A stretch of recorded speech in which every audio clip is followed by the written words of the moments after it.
Hola, licenciada, buen día. Mi nombre es Neri Fernández Isaac Velázquez Orozco.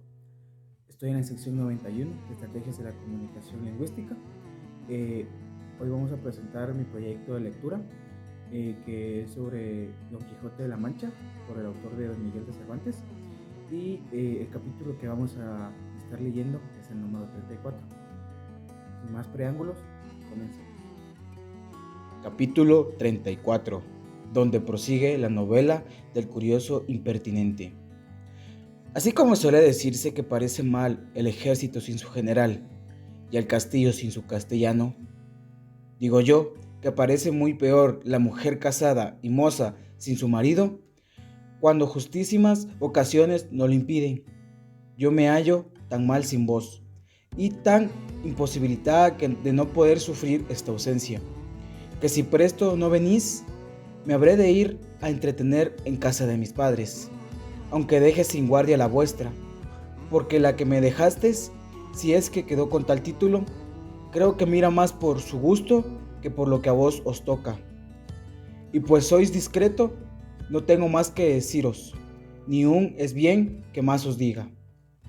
Esta carta recibió Anselmo, y entendió que Lotario había ya comenzado la empresa, y que Camila debía de haber respondido como él deseaba, y alegre, soberanamente de telas nuevas, respondió a Camila, de palabra, que no hiciese mudamiento de su casa en modo ninguno, porque él volvería con mucha brevedad. Admirada quedó Camila de la respuesta de Anselmo, que la puso en más confusión que primero, porque ni se atrevía a estar en su casa, ni menos irse a las de sus padres, porque en la quedada corría peligro su honestidad, y en la ida iba contra el mandamiento de su esposo.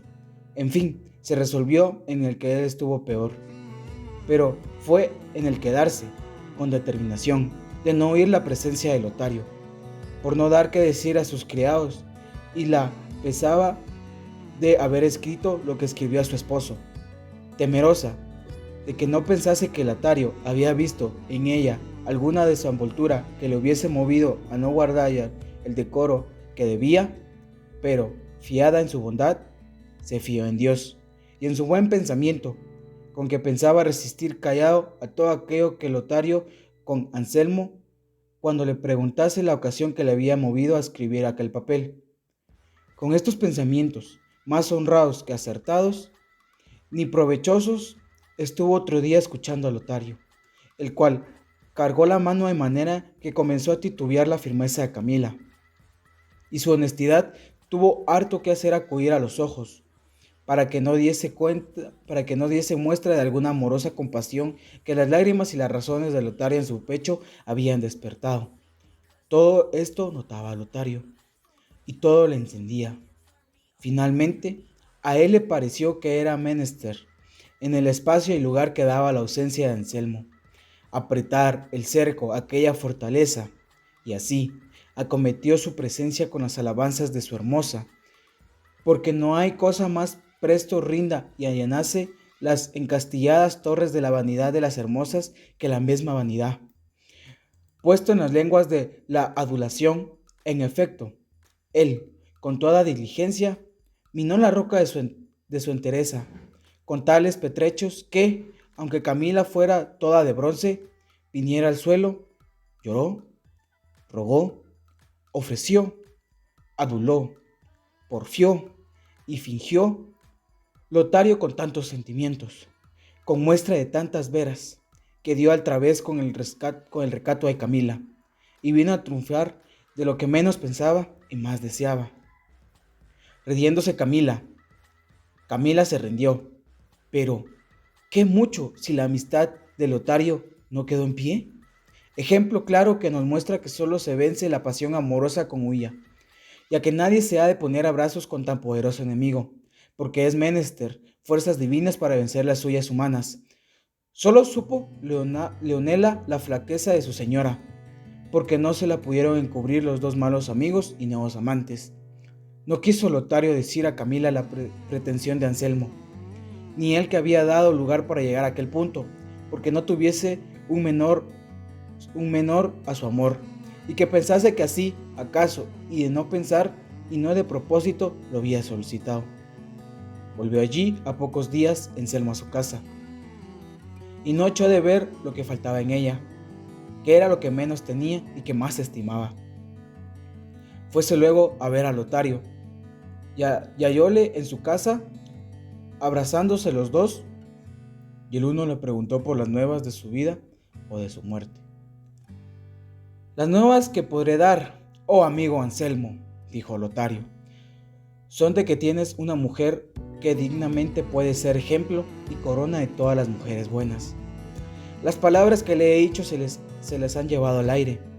Los ofrecimientos se han tenido en poco, las dádivas no se han admitido. De algunas lágrimas fingidas mías se han hecho burlar notablemente. En resolución, así como Camila, es cifra de toda belleza, es archivo donde asiste la honestidad y vive el concedimiento y el recato, y todas las virtudes que puede hacer loable y bien afortunada a una honrada mujer. Vuelve a tomar tus dineros, amigo, que aquí las tengo, sin haber tenido necesidad de tocar de ellas. Que la entereza de Camila no se rinda a cosas tan bajas como son dádivas sin promesas. Contentamente Anselmo, y no quería hacer más pruebas de ellas. Y pues a pie enjunto ha pasado el mar de las dificultades y sospechas de las mujeres que pueden y tener. No quieras entrar de nuevo en el profundo piélago de nuevos inconvenientes, ni quieras hacer la experiencia de otro piloto de la bondad y la fortaleza del navío en el que el cielo te dio una suerte para que pasees al mar de este mundo. Si no, haz cuenta que estás ya en un seguro puerto y aférrate con las ancoras de las buenas consideración y déjate estar hasta que te vengan a pedir la deuda que no hay y al guía humana que te pagará que se excuse. Contentísimo quedó Anselmo de las razones de Lotario, y así se las creyó, como si fueran dichas por algún oráculo. Pero, con todo eso, le rogó que no dejase la empresa, aunque no fuese más por curiosidad y entretenimiento, aunque se aprovechase de allí en adelante de tan ahincadas diligencias como hasta entonces, y que solo quería que le escribiese algunos versos de su alabanza. Dejaba el nombre de Clori, por el que le daría a entender a Camila que andaba enamorada de una dama, a quien le había puesto aquel nombre, por poder celebrarla con el decoro de su honestidad que se le debía, y que cuando Lotario no quisiera tomar trajo de escribir los versos, que él los haría. No será menester ese, dijo Lotario, pues no me son tan enemigas las musas, que algunos ratos del año no me visiten. Dile tú, Camila, lo que has dicho, el fingimiento de mis amores, que los versos yo los haré. Si no son tan buenos como el sujeto merece, serán por lo menos los mejores que yo pudiere. Quedado de este acuerdo el impedimento y el traidor amigo, ¿ya han vuelto Anselmo a su casa?, preguntó Camila. Lo que aquella ya se maravillaba de lo que no le hubiese preguntado, que fue que le dijese la ocasión porque le había escrito aquel papel que le envió. Camila le respondió que le había parecido que Lotario la miraba un poco más desenvueltamente que cuando él estaba en casa, pero que ya estaba desengañada y que creía que había sido imaginación suya, porque ya Lotario huía de Bella y de estar con ella a solas. Dijo el Anselmo que bien podía estar segura de aquella sospecha, porque él sabía que Lotario andaba enamorado de una doncella principal de la ciudad, a quien él celebraba debajo del nombre de Clori, y que, aunque no la estuviera, no había que temer de la verdad de Lotario y de la mucha amistad entre ambos, y, a no estar avisada Camila de Lotario lo que eran fingidos aquellos amores de Clori, y que él se lo había dicho a Anselmo para poder ocuparse algunos ratos de las mismas alabanzas de Camila, ella, sin duda, cayera en la desesperada red de los celos, más por estar ya advertida. Pasó aquel sobresalto sin pesadumbre. Otro día, estando los tres en la mesa, rogó Anselmo a Lotario dijese algunas de las que había compuesto a su amada Clori, que pues Camila no lo conocía. Seguramente podía decir lo que quisiese. Aunque lo conociera, respondió Lotario, no encubriera yo nada, porque cuando algún amante loa a su dama de hermosa y lo nota de cruel, ningún aprobio hace a su buen crédito.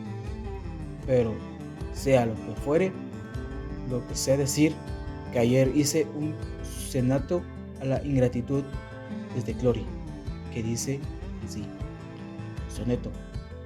En el silencio de la noche, cuando ocupa el dulce sueño a las mortales, La pobreza cuenta de mis ricos males. Estoy al cielo y a mi gloria dando.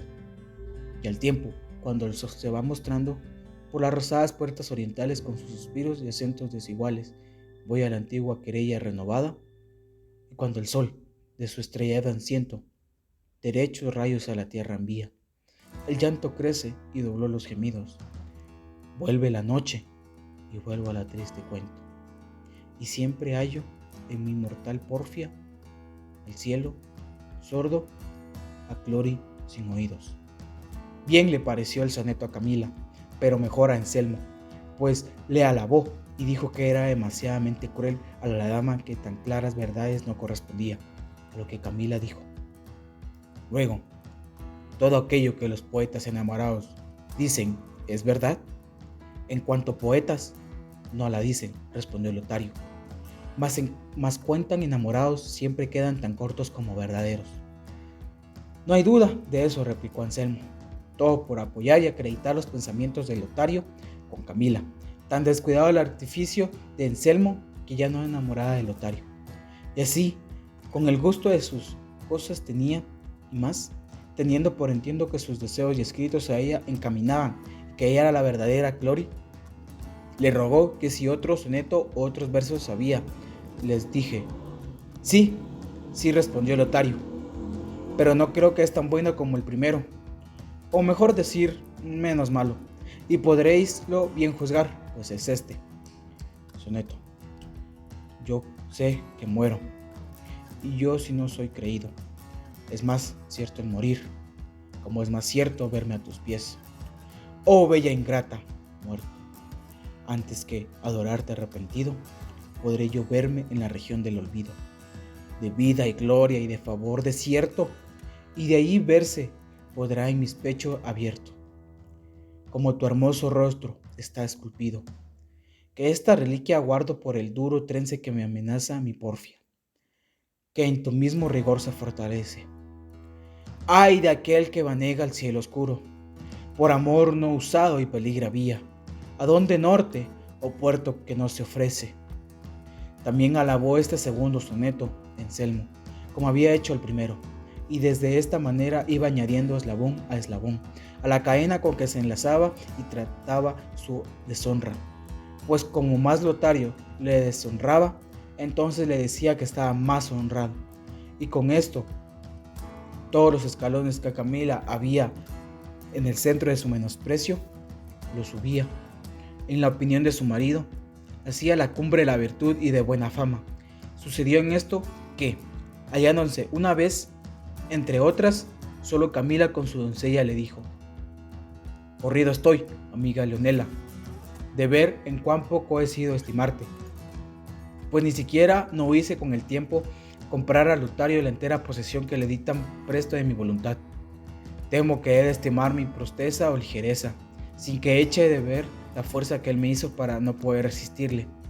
No te dé pena eso, señora mía, respondió Leonela, que no está en la monta ni es causa para menguar la estimación dársela de lo que es presto.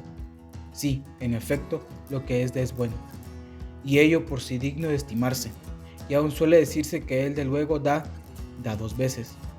También se suele decir, dijo Camila, que lo cuesta poco se estima en menos.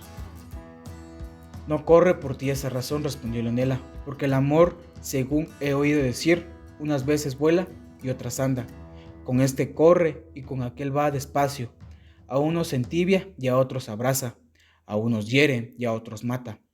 En un mismo punto comienza la carrera de sus deseos, y aquel mismo punto la acaba y la concluye. Por la mañana suele poner el cerco de una fortaleza, y a la noche la tiene rendida, porque no hay fuerza que la resista. Y siendo así, ¿de qué te espantas o de qué temes, si lo mismo debe haber acontecido a Lotario, habiendo tomado el amor por instrumento de rendirnos a la ausencia de mi señor? Y era forzoso que en ella se concluyese lo que el amor tenía determinado, sin dar el tiempo, para que Anselmo lo tuviese que volver y con su presencia quedarse imperfecta a la obra.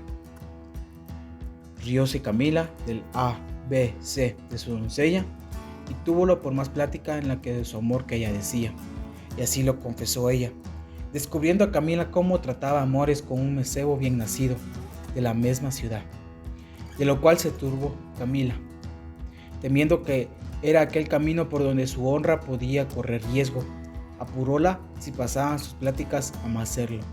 Ella, con poca vergüenza y mucha desenvoltura, le respondió que si pasaban, porque es cosa ya cierta de los descuidos de la señora, quitaban la vergüenza de las criadas, las cuales van a las amas echar traspiés.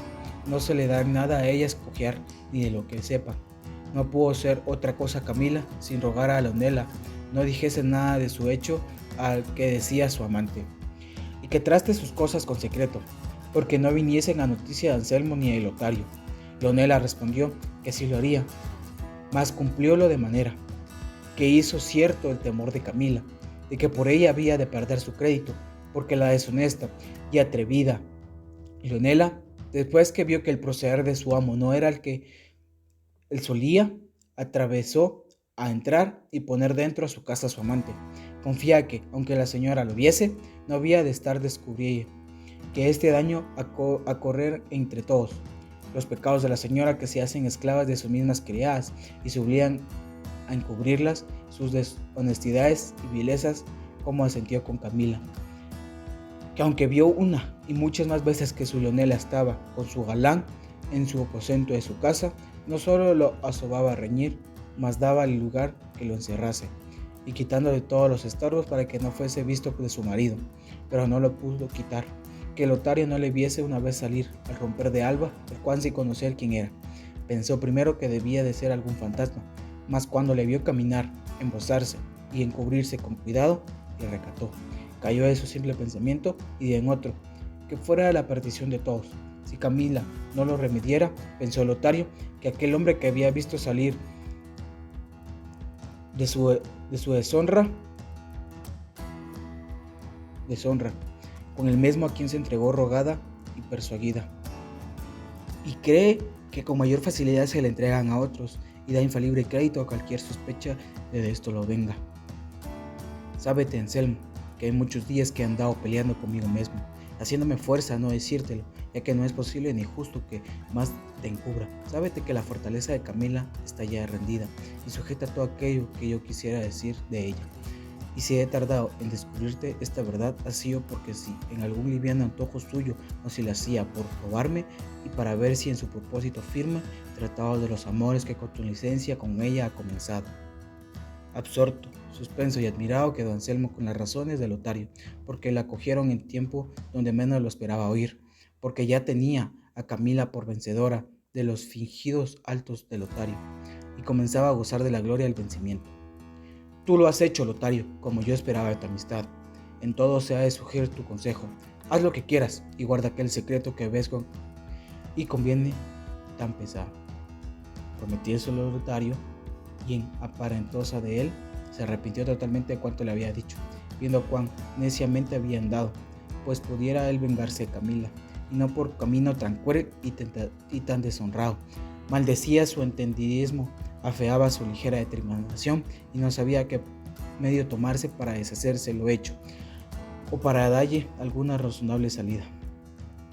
Al principio Camila, esto decidió, creyó que Lotario era artificio para desmentirle que el hombre que había visto era Leonela y no suyo, pero viéndola llorar y afligirse y pedirle remedio, vino a creer la verdad. Bien, creyéndola acabó de estar confuso y arrepentido del todo, pero con todo esto respondió Camila que no tuviese pena, que él ordenaría remedio para atajar la insolencia de Leonela. Díjole a sí mismo lo que instigaba la furiosa rabia de los celos. Dijo Camila que no hay más que guardar si no fuese responder como os preguntaré. No queriendo Camila darle en cuenta en lo que pensaba ser temerosa, no quiso seguir al parecer que ella tan buena le parecía, y siguiese o buscase otras que no podrían ser tan buenos.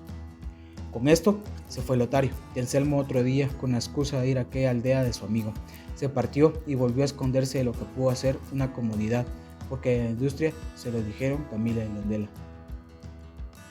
¡Ay, Leonela, amiga! ¿No sería mejor que antes que llegase a poner en ejecución lo que no quiero que sepas, porque no procuras estorbarlo, que tomase la daga de Anselmo que te he pedido y pasársela con ella ante infame pecho mío? pero no hagas tal, no será con razón, que yo lleve la pena ajena culpa mía. Ay, señora mía, respondió la sagaz y divertida Leonela, ¿y qué es lo que quieres hacer con esta daga? ¿Quieres por ventura quitarle la vida o quitársela al Lotario? Que cualquiera de estas que quiera han de redundir entre pérdida de crédito y fama. ¿Qué, amiga?, respondió Camila. Dejarémosle para que Anselmo lo entierre, pues será justo que tenga un descanso al trabajo de tomarse debajo de la tierra de su misma infamia.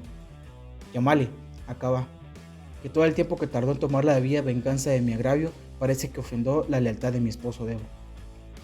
Tómale en esto a Camila un fuerte desmayo, y arrojándose encima de una cama que ahí estaba, comenzó Leonela a llorar su amargante y decir: ¡ay, desdicha de mí fuese tan sin ventura que se muriese aquí en mis brazos, la flor de la honestidad del mundo, la corona de las buenas mujeres, el ejemplo de la castidad! ¿Por qué no vas, Leonela, a llamar a la más leal amiga del sol? ¿O cubrió la noche? Acaba, corre, aguija, camina, no se esfogue con la tardanza del fuego, que la cólera que tengo y se pase en amenazas y maldiciones la justa venganza que espero. Yo voy a llamarle, señora mía, dije Leonela, mas hazme de dar primero esa daga, porque no hagas cosa, es tanto que falto que te dejes con ella orar toda la vida a que todos los bien que te quiere. Ve segura, le dijo Leonela, que no haré, respondió Camila, porque ya sea atrevida y simple a tu parecer en volver a mi honra. No le debe ser tanto con aquella lucrecida de quien se mató sin haber cometido algún error. Válame Dios, ¿no fue más acertado haber despedido a Lotario con muchas otras veces que no ponerle en condición como lo he hecho, puesto que me tenga peor deshonesto y mala? Y diciendo esto, que paseaba con la daga desenvainada, tanto desconcertados y deforados, pasos y tales ademanes que no parecía sino que le faltaba el juicio, que no era mujer delicada sino un rufián desesperado. Lotario, advierte que lo que te digo, si a dicha te atraviesa a pasar donde rayas, ni un llegar a ella, en el punto que viere que lo intentas, en ese mismo me pasaré el pecho con esa daga en las manos tengo. Si eso confiese, respondió Camila, enemigo mortal de todo aquello que justamente merece ser amado. ¿Con qué rostro osas parecer ante mí? Sabes que el espejo donde se mira aquel en quien tú deberías mirar, porque vieras un cuán poca ocasión le agravias, pero ya cayó. Ay, desdicha mía, de mí en la cuenta de quien había hecho tener tan poca lo que a ti mismo debes, de que debe haber sido alguna desenvoltura mía, que no quiere llamarla deshonestidad. Y diciendo estas razones, por una increíble fuerza y ligereza, arremetió Lotario con la daga desenvainada, con tales muestras de querer enclavársela en el pecho, que así él estuvo en duda si aquellas demostraciones eran falsas o verdaderas, pues la suerte no quiere satisfacer a todos mis justos deseos, o a lo menos que no será tan poderosa que en parte me quite lo que satisfaga, y haciéndose fuerza para saltar de la mano lo que Lotario le tenía asida, lo sacó y guiando su punta por parte hubiese herirnos profundamente, se la entró y escondió por más arriba de la silla del lado izquierdo, junto al hombro, y luego dejó caer el suelo como desmayaba. Pues yo, hermana, replicó Camila, ¿qué tengo que saber que no me atrevas a forjar ni sustentar una mentira? Que si fuese ella la vida, que no hemos de saber sin salida a esto. Mejor será decirle la verdad desnuda, que no os alcance esa mentirosa cuenta. No tenga pena, señora, de aquí mañana, respondió Leonela. Yo pensaré qué le digamos y quizá por la herida en donde es, lo podrá encubrir sin que él lo vea, y el cielo será servido a favorecer a nuestros tan justos y tan honrados pensamientos. Con esto Anselmo, el hombre más sobresaliente y engañado que no pudo haber en el mundo, él mismo llevó por la mano a su casa, creyendo que llevaba el instrumento de su gloria, toda la perdición de su fama. Recibíale Camila con rostro, al parecer torcido, aunque con alma risueña. Duró este engaño en algunos días. Hasta el cabo de pocos meses volvió Fortuna a su rueda y salió a plaza de maldad con tanto artificio hasta allí cubierto, y a Anselmo le costó la vida de su impertinente curiosidad. Muy bien, finalizada la lectura, daré mi opinión personal. Esta obra es genial, con el capítulo número 34 que nos narra problemas amorosos sobre los personajes principales. Esta obra pues también se caracteriza por la comedia que maneja, por las aventuras que hacen, y es una obra que hay que leerla sí o sí antes de cualquier cosa. La lectura es bastante entretenida, tiene sus pues, variantes complejidades de la lectura de los siglos pasados, pero que hoy en día pues se pueden buscar esas palabras y comprender mejor la lectura. Entonces, esta sería mi opinión sobre este capítulo y sobre el libro, que me parece bastante interesante poder leerlo. Y nada más, muchas gracias. A continuación, las palabras interesantes, con su debida definición. Número 1. Eslabón. Un eslabón es cada uno de los anillos o elementos que forman una cadena. También se suele aplicar el término cadenas de otro tipo, tales como alimentarias, humanas. Los eslabones de una cadena como tal normalmente son metálicos. Se suelen cortar mediante una sillaza. Número 2. Mancebo. Mancebo puede ser un individuo que trabaja al servicio de un rey o un noble. Estos mancebos solían ser niños o adolescentes que se encargaban del servicio interno en la residencia, realizando distintas tareas. Número 3. Algajas. Objeto de adorno de uso, hecho de algún metal noble y a veces decorado con perlas o piedras preciosas.